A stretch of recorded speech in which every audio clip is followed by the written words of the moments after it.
Hi, sorry about the hat. I am dressed in beach mode. That's the nice thing about property management. You can kind of put wherever you want. I'm working kind of remotely. As you can kind of see, I am at the beach, and that is currently unshowered, getting ready to go to the beach. But I did want to answer a couple more questions and get through this list. This one is from Sho Tanaka. Joe, can you do a podcast on long-term lease agreements versus month-to-month lease agreements?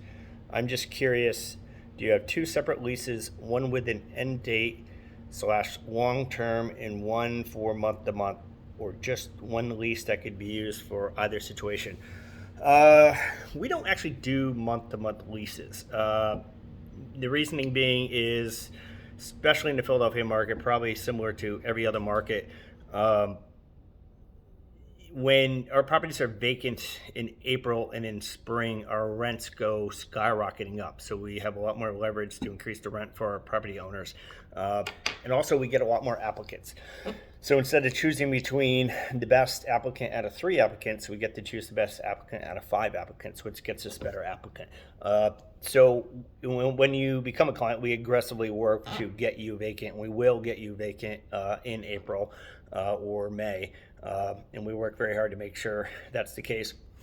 And we won't easily let a tenant shake us of that. So if a tenant wants to move out mid-lease, we're very resistive if it's going to damage our clients. So we don't want to be vacant, especially around November, December. So anywhere from Thanksgiving to Christmas can kind of be a little bit of a dead zone. So we would expect the rents to go way down. We would expect vacancy to go way up, and we would expect to have to take whatever applicants kind of come our way. And we've actually been pretty successful at renting even during those times. But that said, we do work very hard to get you vacant in April.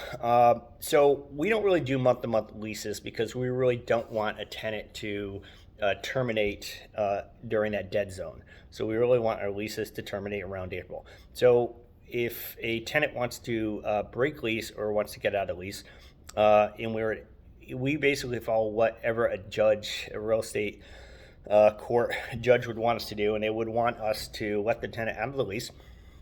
They would want the tenant to be responsible for the lease until we found a viable tenant, and the judge would expect that we would begin instantly taking reasonable action to find that tenant.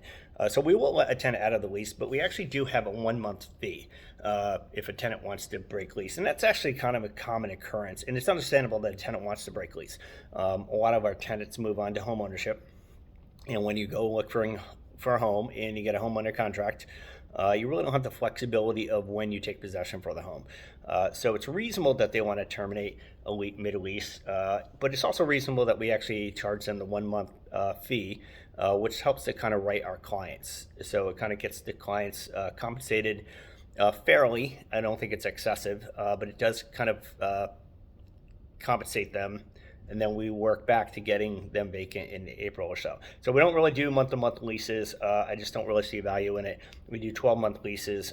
Often we'll do a 15-month lease if that'll actually bridge the distance to get our property vacant, a more desirable time. And we never get pushback from tenants. They're always fine. So we'll basically send them they'll apply. We'll send them a 15-month lease. They'll contact us and say, hey, why is this a 15-month lease? And we just simply say, well, it's what benefits the owner. And they'll go, they'll sign, and everybody's happy. Just make sure if you do that your lease still escalates yearly. So after 12 months are up, even though they still have 3 more months in that lease, their rent will still escalate the amount that we built into the lease. So we do want to get yearly rent increases built right into your lease, which we do. And we might want to make sure that it gets triggered adequately after the 3 months. All right.